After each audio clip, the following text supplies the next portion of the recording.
சிவகாசி அரசு மருத்துவமனை தீக்காய சிகிச்சை பிரிவில் போதிய வசதிகள் இல்லை என குற்றச்சாட்டு எழுந்திருக்கும் நிலையில் கடந்த 9 வருடங்களாக தீக்காய சிகிச்சை பிரிவை மேம்படுத்துவதற்கு தமிழக சுகாதாரத்துறை ₹1 கூட செலவிடவில்லை என புதிய தலைமுறை சார்பில் தகவல் அறியும் உரிமைச் சட்டம் மூலம் பெற்ற தரவுகள் மூலம் தெரியவந்துள்ளது.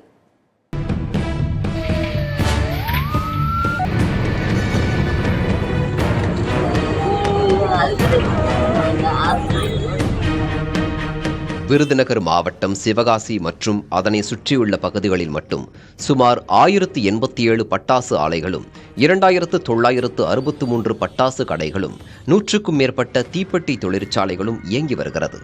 இவ்வாறு இயங்கி வருபவற்றில் விதிமீறல்கள் காரணமாக ஆண்டுதோறும் 5 முதல் 10 விபத்துகள் நடைபெறுவது வாடிக்கையாகிவிட்டது.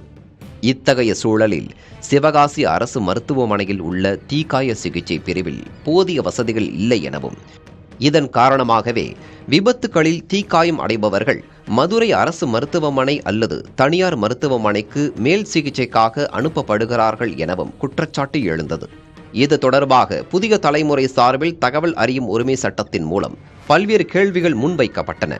அதற்கு அளிக்கப்பட்டுள்ள பதில்களின்படி கடந்த 2015 முதல் கடந்த மார்ச் 10ஆம் தேதி வரையிலான காலகட்டத்தில் சிவகாசி அரசு மருத்துவமனையில் தீக்காயத்தோடு சுமார் 206 பேர் அனுமதிக்கப்பட்டுள்ளனர்.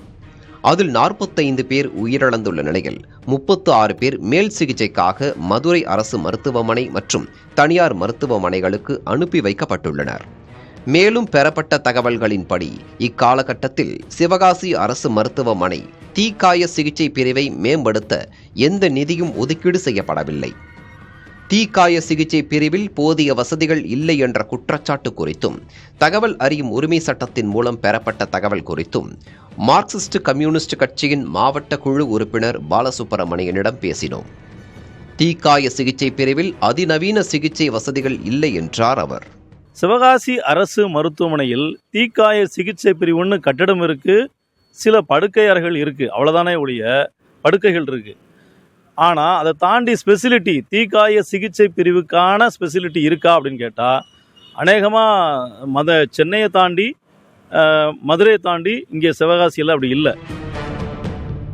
சென்னை மதுரை அரசு மருத்துவமனையில் உள்ள அதிநவீன சிகிச்சை வசதிகள் சிவகாசியிலும் கொண்டு வரப்பட வேண்டும் என அவர் வலியுறுத்தினார்.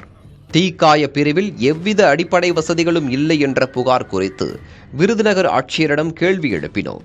அதற்கு விளக்கம் அளித்த அவர், சிவகாசி அரசு மருத்துவமனையில் அடிப்படை கட்டமைப்பு வசதிகள் இருக்கிறது என்றார். விருதுநகர் அரசு மருத்துவக் கல்லூரியில் தீக்காய சிறப்பு பிரிவு சிறப்பாக செயல்படுவதாக கூறிய அவர், மாவட்ட தலைநகரில் மருத்துவக் கல்லூரி இருப்பதால் தீக்காயம் படுவோரை சிகிச்சைக்காக மாற்றுவது வழக்கமான நடைமுறைதான் என்றார். சிவகாசி அரசு மருத்துவமனை மருத்துவ அதிகாரி ஐயனார், மருத்துவமனை தீக்காய பிரிவில் அனைத்து விதமான வசதிகளும் அனைத்து விதமான உபகரணங்களும் இருப்பதாக கூறினார். அனைத்து வசதிகளும் சிவகாசி அரசு மருத்துவமனை தீக்காய பிரிவில் இருந்தால் காயமடைந்தவர்கள் மேல் சிகிச்சைக்காக மாவட்ட தலைநகரில் உள்ள மருத்துவமனைக்கு கொண்டு செல்லப்படும் நடைமுறை ஏன் மதுரை அரசு மருத்துவமனை மற்றும் தனியார் மருத்துவமனைகளுக்கு கொண்டு செல்லப்படுவது ஏன் என கேள்வி எழுப்பும் சமூக ஆர்வலர்கள் சிவகாசியிலேயே தீக்காயமடைந்தவர்களுக்கு முழுமையான சிகிச்சை அளிக்க அதிநவீன வசதிகளை ஏற்படுத்த வலியுறுத்துகின்றனர். புதிய தலைமுறைக்காக செய்தியாளர்கள் மருதுபாண்டி மற்றும் மணிகண்டன்.